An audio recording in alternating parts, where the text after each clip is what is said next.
There is a fear that lives in the heart of our very connected world. It is a quiet, modern terror. The fear of the empty room. The fear of the silent phone. The fear of being alone. You have been taught that to be alone is to be a failure. It is a sign that you are unwanted, unloved, invisible. You have been sold a simple, brutal equation. Your value as a person is measured by the number of people around you. And so, you run from silence. You fill your calendar with meaningless social events. You scroll endlessly through the curated lives of others, just to feel a part of something. You stay in dying relationships, not out of love, but out of a deep, primal fear of the quiet that would follow their departure. You have become a refugee, constantly fleeing the borders of your own company. This fear is a prison, a beautiful, comfortable, noisy prison that is preventing you from ever meeting the most important person in your life, yourself. The ancient Stoics, the masters of the inner world, knew a secret that we have forgotten. They knew there is a profound difference between two words that we use as if they were the same. The first word is loneliness. The second is solitude. Loneliness is the pain of being alone. Solitude is the power of being alone. Loneliness is the state of a victim, a person who feels abandoned by the world. Solitude is the chosen state of a warrior, an artist, a philosopher. It is the deliberate act of closing the door to the noise of the world in order to finally hear the signal of your own soul. Today, we will deconstruct this fear. We will expose the lie that has made you afraid of your own company. We will show you why the empty room is not a prison, but a training ground. It is the silent forge where true, unbreakable strength is created. This is not a guide to coping with loneliness. This is a guide to transforming it into the greatest source of your power. Think about your own relationship with silence. Be honest. When a plan gets canceled, is your first feeling a sense of relief, of quiet opportunity? Or is it a wave of panic, a frantic scramble to find a replacement, to fill the void? When you are driving alone in your car, do you seek the quiet to think your own thoughts? Or do you immediately turn on the radio, a podcast, anything to drown out the silence? You have been conditioned to see your own mind as a dangerous neighborhood, a place you should not visit alone. You have been taught that your thoughts are a chaotic storm to be avoided. But what if that storm is simply the result of never giving yourself the space to let the waters calm? What if the constant noise is not the cure for your anxiety, but its cause? The problem is not that you are alone. The problem is that you believe this means you are lacking something. You have confused the absence of others with the absence of worth. The Stoics knew this was a fatal error in logic. Your worth is not a reflection in the eyes of others. It is a fire that you must learn to build for yourself in the quiet hearth of your own mind. Loneliness is a lie. The fear of being alone is a deep and powerful program running in the background of your mind. To uninstall it, we must first see its code. It is built upon three great flawed pillars. They are the lies that keep you running, seeking, and ultimately weak. We will now demolish them. The first pillar is the lie that connection requires constant contact. In our hyper-connected world, we have been taught that the health of a relationship is measured by the frequency of communication, the constant texting, the daily calls, the endless stream of shared moments. Silence between two people is seen as a sign of trouble, a growing distance, a problem to be fixed. This is a childish and insecure understanding of connection. It confuses quantity with quality. This constant need for reassurance, for a signal that the other person is still there, is not a sign of a strong bond. It is a sign of a weak one. It is a bond built on anxiety, not on trust. The Stoic understands that the strongest connections are not those that require constant maintenance. They are the ones that are so deeply rooted in mutual respect and understanding that they can withstand silence. They can withstand distance. They can withstand time. Think of it like a great old tree. A young sapling needs to be watered every day. It is fragile, but a giant oak with roots that run deep into the earth does not need daily rain. It can endure a drought because its foundation is secure. True friendship, true love, is not about being constantly in each other's pockets. It is about knowing that the other person is a solid, independent fortress, and you are another, and that your two fortresses stand in a silent, respectful alliance. You do not need to constantly check if their walls are still standing. You trust in their strength, just as they trust in yours. This constant need for contact is a form of addiction. And like any addiction, it makes you weak and dependent. The practice of strategic solitude is the detoxification process. It teaches you that you can survive the silence. It teaches you that a relationship that cannot withstand a day or a week of quiet is a relationship that was never strong enough in the first place. It forces you to build your own internal source of validation, so that you are no longer a beggar for the crumbs of attention from others. The greatest empire is to rule oneself. Seneca. You cannot rule yourself if you are a slave to the ping of your phone, desperate for the next message to prove you are not alone. The second pillar of this prison is the lie that solitude is a state of emptiness.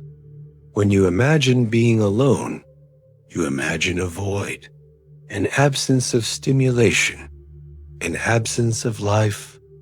This is why you fear it. You are afraid of the great, yawning nothingness. This is a failure of perspective. You are looking at the canvas and calling it empty because you have forgotten that you are the painter. Solitude is not emptiness. Solitude is unstructured potential. It is a blank page.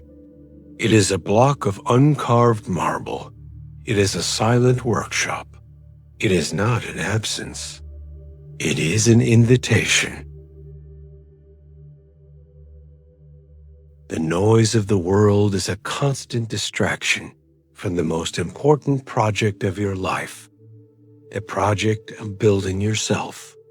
The endless conversations, the social obligations, the constant stream of information, they are all pulling your attention outwards. Solitude is the act of deliberately and ruthlessly pulling that attention back inwards. It is the moment you finally stop being a consumer of the world and you start becoming a creator of your own. Who looks outside dreams. Who looks inside awakes. Carl Jung. This awakening is what happens in the quiet of the empty room. When the noise of other people's opinions finally fades, something incredible happens.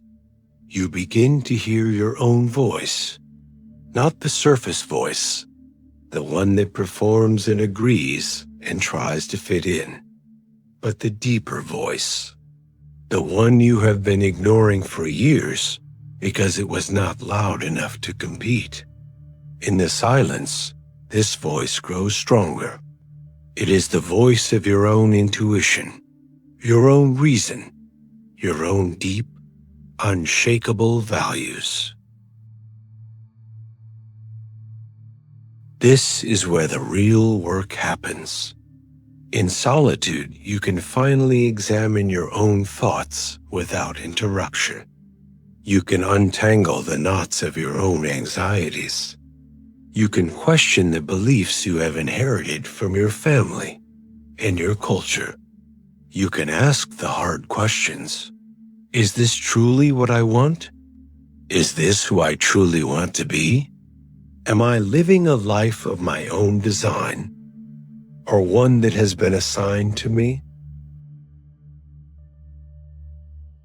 This is not a comfortable process. It is often painful. It requires a level of honesty that is impossible in the presence of others.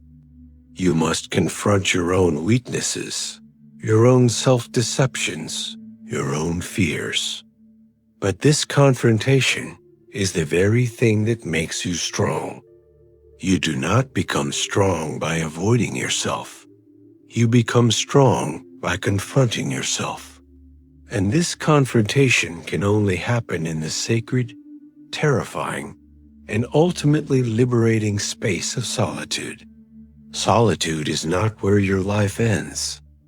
It is where it begins to deepen. The third and most subtle pillar is the lie that being alone means you are unlovable. This is the core fear, the one that drives all the others. The fear that your solitude is a judgment. It is a verdict delivered by the world that you are not worthy of connection. This is the logic of a child. A child's survival depends entirely on the care and attention of others.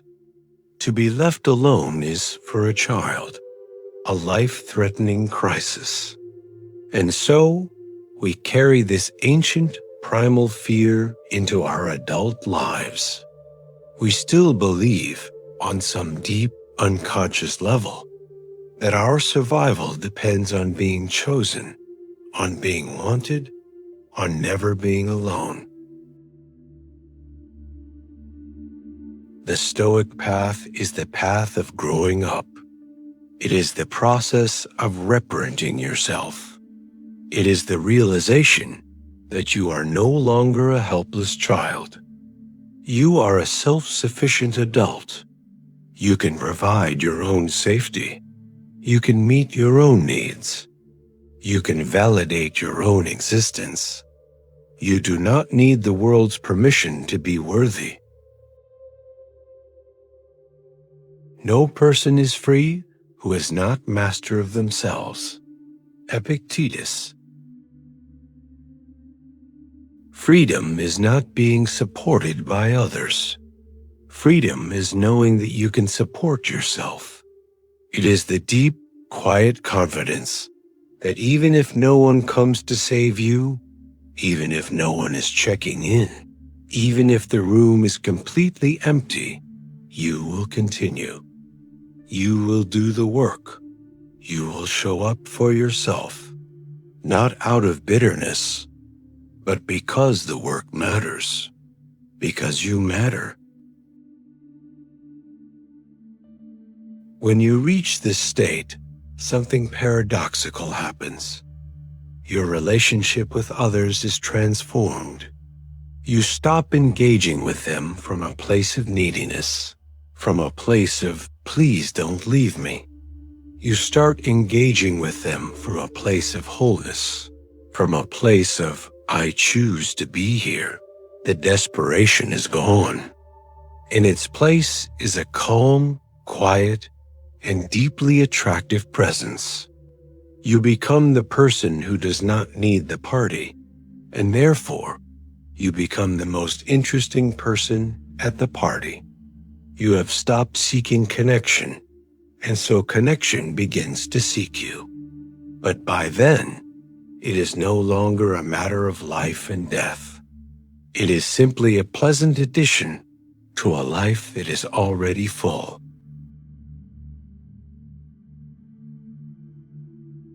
Now we arrive at the great liberating truth, the final reframing that will transform the empty room from a prison into a throne room. You have been taught that the opposite of being with others is being alone. This is a limited and powerless perspective. The opposite of loneliness is not connection. The opposite of loneliness is self-possession. It is the state of owning yourself so completely that the presence or absence of others has no bearing on your fundamental sense of well-being. It is the knowledge that you are your own home. You are your own anchor. You are your own sacred ground. This is not an empty state. It is the fullest state a human can achieve. Now, we move from deconstruction to construction, from the fear of the void to the power of the space. 3 practical Stoic rituals to break your fear of being alone and to begin the great work of mastering the art of solitude. The first ritual, the scheduled abdication. Look at your calendar for the coming week. Find the one social event, the one meeting, the one catch-up that you feel the least enthusiasm for, the one you agreed to out of a sense of obligation or a fear of missing out. Now, you will cancel it. You will send a simple, honest, and unapologetic message. I need to take some time for myself, so I won't be able to make it. You will not give a fake excuse. You will not over-explain. You will simply, calmly reclaim a piece of your own time. And in that newly created space, you will do something for yourself and yourself alone. This is your first act of rebellion against the tyranny of the full calendar. The second ritual, the active solitude date. Once a week, you will schedule a non-negotiable appointment in your calendar. The appointment is with yourself, and it must be an active form of solitude. You will not stay home and watch TV. That is distraction, not solitude. You will go out into the world, alone. Go to a restaurant and eat a meal, alone. Go to the cinema and watch a film, alone. Go to a museum, a gallery, a park, alone. The purpose is to practice being with yourself in a public space, without the social crutch of another person. You will feel the eyes of others. You will feel your own self-consciousness. Your mission is to sit with that feeling and let it pass. You are teaching your brain that you are a complete unit, not a half waiting for a partner. The third ritual, the inner dialogue journal. The great fear of solitude is the fear of our own thoughts. You will now face them directly. Each day, for just 10 minutes, you will sit in a quiet room with a pen and a notebook. You will write down the thoughts that are circling in your head, the anxieties, the resentments, the fears. You will not judge them. You will not try to fix them. You will simply get them out of your head and onto the page. You are externalizing the noise. This practice does two things. It shows you that your thoughts are just thoughts. They are not you. They are clouds passing in the sky of your awareness. And it creates a quiet space in your mind. Once the noise is on the page, what is left is a deeper, quieter intelligence. This is the beginning of a conversation with your own wise, rational self. You are not an island, cut off from the world. You are a continent, vast, rich, and self-sufficient, capable of supporting your own life, and with shores that others can choose to visit. The desperate need to be surrounded by people was the lie. It kept you small. It kept you scattered. The quiet, deliberate choice to cultivate your own inner landscape is freedom.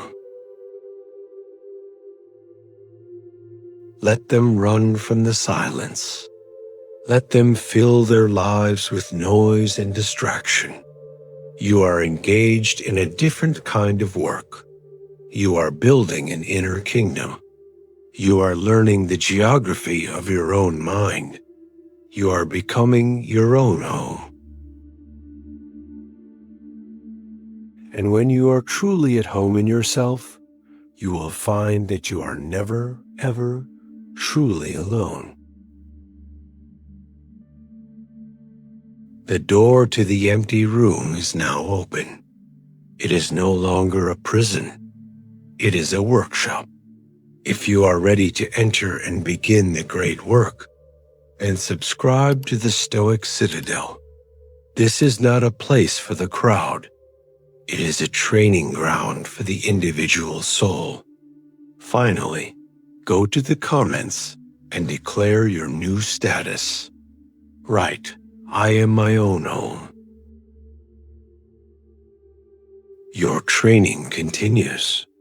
You have learned to find power in solitude. Now, you must learn to protect that power from the demands of the outside world. Your next briefing is on the screen now. Click it to learn how to guard your newfound kingdom.